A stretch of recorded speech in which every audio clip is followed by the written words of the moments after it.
Hoy es día 28 de noviembre del 2025.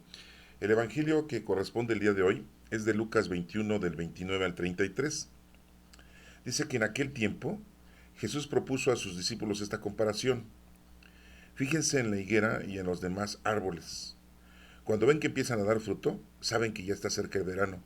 Así también, cuando vean que suceden las cosas que les he dicho, sepan que el reino de Dios está cerca. Yo les aseguro que antes de que esta generación muera, todo esto se cumplirá. Podrán dejar de existir el cielo y la tierra, pero mis palabras no dejarán de cumplirse. Esta es palabra de Dios. Honor y gloria a ti, Señor Jesús.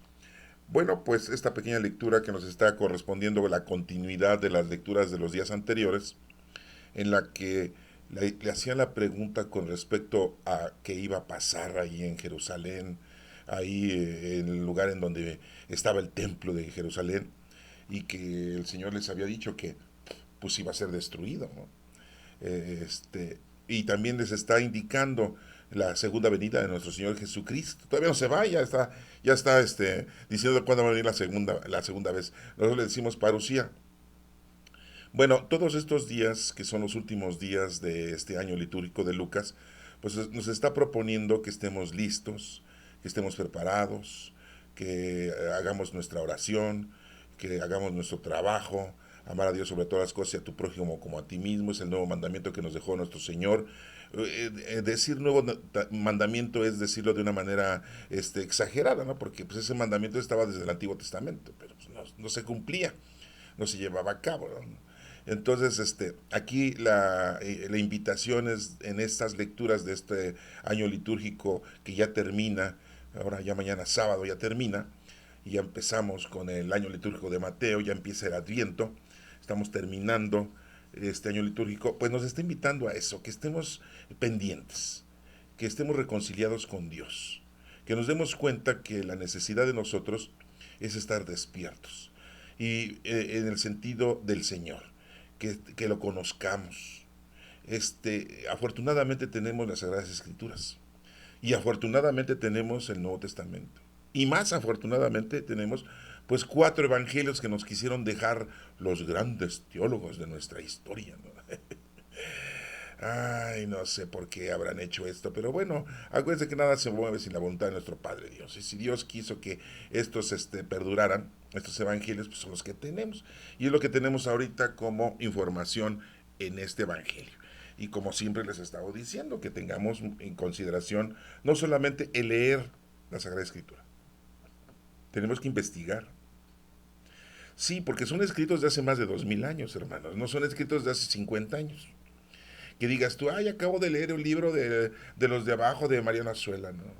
Sí. Acabo de leer un libro de Pablo Neruda, ¿no? O de Shakespeare, ¿no? Acabo de leer Romeo y Julieta de Shakespeare, ¿no? No, esta lectura, para empezar, es una lectura de hace mucho tiempo, 2000 años. Aparte tenemos que darnos cuenta que hay libros que son históricos y hay libros que son didácticos, que te dan una enseñanza. Por ejemplo, las 13 cartas de Pablo, ¿sí? Y debemos dar cuenta que hay algunos libros que les dicen proféticos. En el Nuevo Testamento le dicen profético al único libro del Nuevo Testamento, que es el Apocalipsis. Antes le decían revelación, pero cuando inició ese libro, que lo aceptaron, le decían el libro de la manifestación. Hoy en día dicen, no, pues es un libro profético porque está hablando de la destrucción de los ángeles, de los arcángeles, de los querubines, los serafines, y está hablando, sí, de los 4 jinetes del Apocalipsis, y está hablando, sí, de las visiones que tuvo Juan. Y acuérdense que, bueno, pues fue escrita el Apocalipsis, el libro, por los seguidores de Juan, con muchas cosas que Juan dijo, lógico. Ya Juan estaba desterrado en la isla de Patmos en aquel entonces, y ya era un personaje de más de 100 años, ¿no? Y pues le tenían mucha consideración los seguidores de Cristo, porque pues era el último de los apóstoles que había estado y viviendo con nuestro Señor Jesucristo en carne propia. Recuerden que Juan era muy joven, tenía posiblemente 14, 13, 14, 15 años cuando conoció a nuestro Señor Jesucristo. Era hermano de Santiago el Mayor, los hijos del señor Zebedeo y de la señora Salomé. La señora Salomé era otra señora, no la bailarina, ¿eh? Entonces, pues estaba muy joven y fue el último de los apóstoles que mueren, ¿no? Sí. No sabemos de qué murió, posiblemente de un infarto, vayan ustedes a saber, ¿no?, que haya muerto, pero no fue asesinado. Pero bueno, nos damos cuenta de esto porque tenemos 4 evangelios en donde hay 2 apóstoles que sí vivieron con nuestro Señor Jesucristo, que es Juan, este que estoy mencionando, y también Leví, o sea, el llamado Mateo. Pero los otros evangelistas que tenemos, que es Marcos y Lucas, pues ellos no conocieron a nuestro Señor Jesucristo. En este caso, Lucas, que estamos viendo este penúltimo evangelio del año litúrgico de él, ¿sí? Pues sabemos que Lucas no conoció a nuestro Señor Jesucristo, ya se los había yo comentado en las anteriores lecturas. Lucas afortunadamente se entrevistó con los apóstoles, con Pedro, con Juan, con Andrés, con Felipe, y la información más profunda fue que conoció a nuestra Santísima Madre, la Madre de nuestro Señor Jesucristo, ¿no?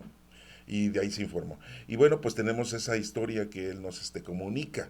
En aquel entonces era un médico dedicado a la medicina, ¿no?, de ese tiempo, ¿no?, para curar a los enfermos con lo que se pudiera, con lo rudimentario que existía, ¿no?, ¿sí?, de la medicina natural. Y pero hoy le decimos que es un historiador porque pues nos dejó este evangelio y también los hechos de los apóstoles. Y siempre les he dicho yo que no crean que cuando él escribió dijo, ay, es que lo voy a escribir porque va a ser parte del Nuevo Testamento. Pues no. Le voy a escribir esto porque le van a llamar evangelio. Tampoco. Él escribió para dejar esta información para las otras generaciones, para que tuvieran conocimiento de la historia de nuestro Señor Jesucristo, ¿no? Le interesó mucho, le gustó mucho, investigó mucho. Para esto, vuelvo a reiterarles, tenemos que leer la Sagrada Escritura, en este caso este Evangelio, el Nuevo Testamento, pero tenemos que investigar, tenemos que estudiar en tiempo y forma de aquel entonces. Sí, porque vuelvo a reiterar, si lo quieres leer de una manera literal, entenderlo de una manera literal, pues te vas a equivocar porque no estás adentrándote en tiempo y forma de la época en que fue escrito esto y de la gente como vivía en aquel entonces.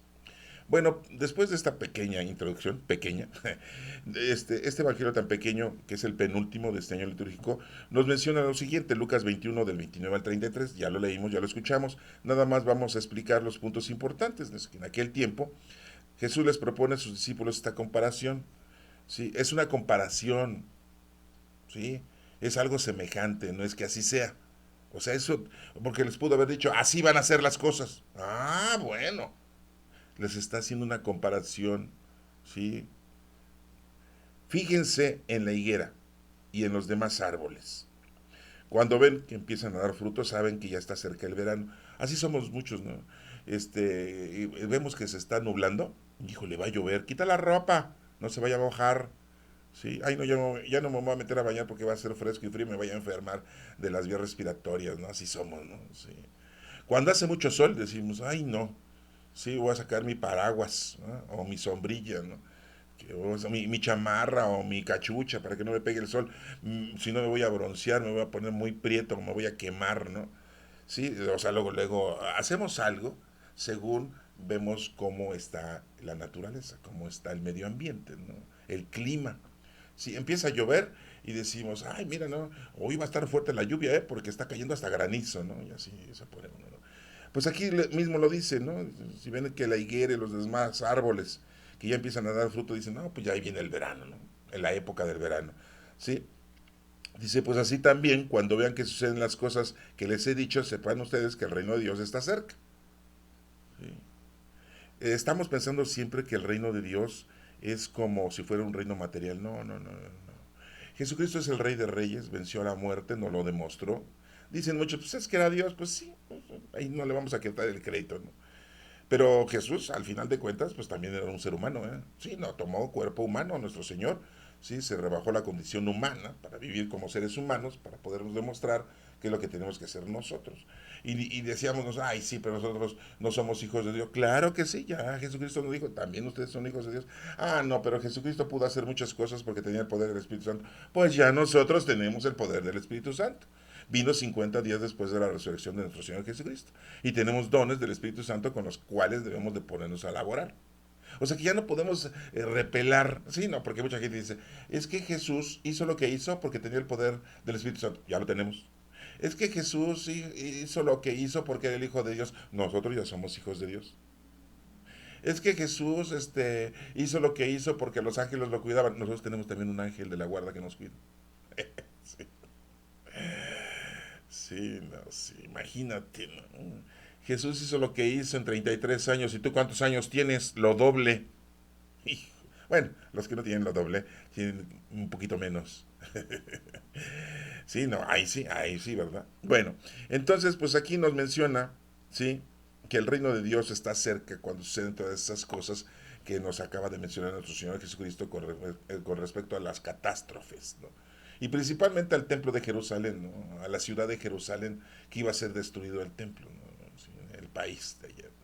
Entonces, pues, tengamos mucho nosotros consciente de que es una profecía que nuestro Señor Jesucristo les estaba diciendo, y esto pues, todo sucedió, que fue destruido todo el país, ¿verdad? En Jerusalén, en Judea, en Samaria, y todo, en Galilea, por el gobernador Tito, ¿no? Destruyó otra vez el templo, ¿no? Y hasta hoy en día, pues no han podido nuestros hermanos mayores, los israelíes, no han podido construir su tercer templo, aunque ya no tiene caso, porque Jesús muy claramente dijo, ¿no? Que el templo somos nosotros. Pero bueno, ellos lo quieren hacer adelante, ¿no? Mamás me preguntan dónde, ¿no? Si quieren venir a México a construirlo, pues adelante. Ah, no, quién sabe, ¿no? Hay que preguntarle a nuestra presidenta si les da oportunidad, ¿no? Aunque ella tiene ascendencia judía, ¿verdad? Pero son de las judías rebeldes, ¿no? Sino porque no siguen con su misma costumbre, tradición y lineamientos judaicos, ¿no? Pero pues es muy difícil que allá construyan su templo, pero ahí lo tienen que construir, porque ese es su lugar, esa es su tierra que el Señor les asignó, que es una tierra muy difícil, ¿no? Mucho, muy difícil. Durante muchos miles de años ha sido un lugar muy difícil, porque lo ha habitado mucha gente, ¿no? De hecho, pues los cananeos eran los que vivían ahí, ¿no? Sí. Pero bueno, después esa es otra historia, ¿no? Sí, para que la puedan ustedes investigar. Por eso les digo que no es fácil el poder hablar de la Sagrada Escritura y mucho menos de esto porque tienen que investigar la historia, ¿no? Sí, principalmente, el significado, ¿no? La Sagrada Escritura tiene muchos significados. Sí, por ejemplo, el número 4 significa preparación, sea 4 o seguido de ceros.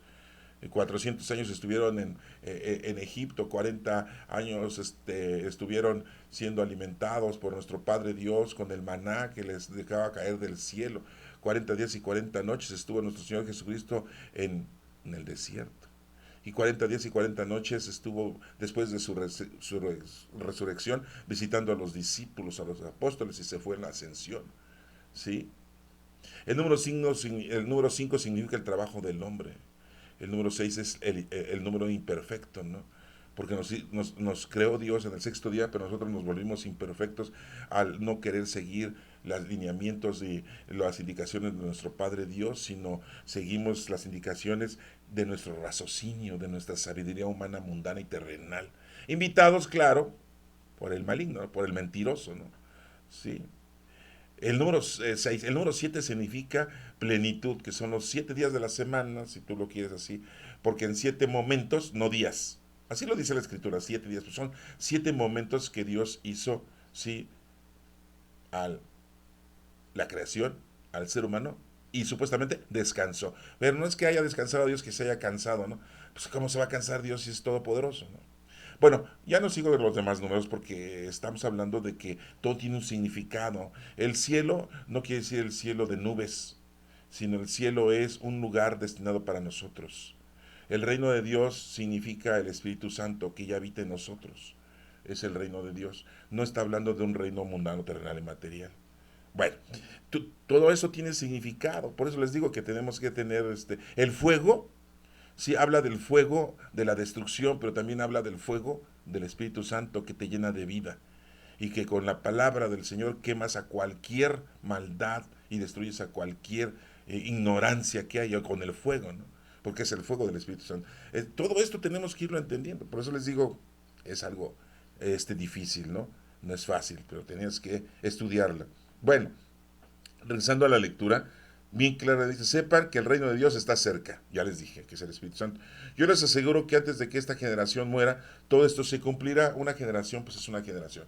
Puede decir, aquí nos tradujeron con el nombre de generación, pero puede ser humanidad, ¿sí? Que antes de que esta humanidad muera, todo esto se va a cumplir. Acuérdense que nosotros en español tenemos muchos sinónimos. Aquí nos pusieron generación, bueno, pues así le hablamos, ¿no? Pero nosotros sabemos lo que significa una generación.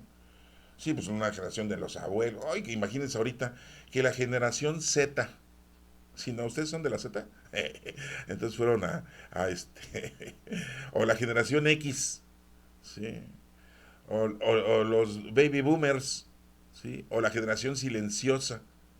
Ahí búsquenle qué significa todo eso, ¿no? Sí, sí, o los millennials, la generación de los millennials. Bueno, por eso les digo, aquí nos pusieron generación, pero a lo mejor es humanidad la traducción, porque dice, yo les aseguro, antes de que esta humanidad muera, todo esto se cumplirá, podrán dejar de existir el cielo y la tierra, fíjense. El cielo y la tierra, no está hablando del cielo de nubes, sino el cielo, ¿sí? Acuérdense que Dios, Jesucristo siempre dice, hay muchos cielos y el reino de los cielos. Hay muchos cielos, nosotros nos corresponde uno. A otras creaciones de Dios en otros universos, o no sé, en otras galaxias, o no sé, les toca otro cielo, pero a nosotros nos toca uno. Pues es el reino de los cielos, habla siempre Jesucristo. Y por eso dice, cielo no es de las nubes, el firmamento que con nosotros. Así le decimos nosotros a ese, pero no es lo mismo. Por eso les digo, caeríamos en errores. Y la tierra, pues sí, es esta tierra, este lugar en donde habitamos, ¿no? Plano, cuadrado, redondo, esférico, como quieran. Saben cómo. No vamos a discutir esas cosas aquí porque la verdad son inoperantes, ¿no? Podrán dejar de existir el cielo y la tierra, pero mis palabras no dejarán de cumplirse. Lo que hemos visto en las lecturas anteriores, se las han escuchado, de que las profecías de Dios en el Antiguo Testamento y en el Nuevo Testamento, habladas por nuestro Señor Jesucristo, pues ya se cumplieron. Se están cumpliendo y se van a cumplir futuramente. Porque la profecía de Dios nunca tiene fin. No tiene un principio ni fin. La profecía de nuestro Señor, nuestro Padre Dios, de nuestro Señor Jesucristo. Bueno, hermanos, espero que disfruten el término de este año litúrgico. Mañana, sábado, vamos a leer la última lectura de este año litúrgico. Y ya el próximo domingo, prepárense, porque viene el Adviento, ¿no? ¿Sí? La preparación para celebrar el nacimiento de nuestro Señor Jesucristo. Sí, ya sé que me van a empezar a decir, es que no nació el 24, ya lo sé. Pero un día lo teníamos que celebrar porque desconocemos el tiempo, ¿no? Nos dicen, es que fue como en marzo. Está bien, ¿no? Pero algún día teníamos que celebrarlo. Y nuestra iglesia institucional hace un restísimo de años, equivocada o no, bueno, pues afortunadamente decidió celebrar esa fiesta opacando otra fiesta romana de aquel entonces, ¿no? Pero bueno, eso no tiene nada que ver. No, como no sabemos el día y el mes exacto, pues lo estamos celebrando el día 24 de diciembre a la medianoche, ¿no? Que nació nuestro Señor Jesucristo. Pero ya lo veremos esto posteriormente. Que Dios los bendiga, hermanos.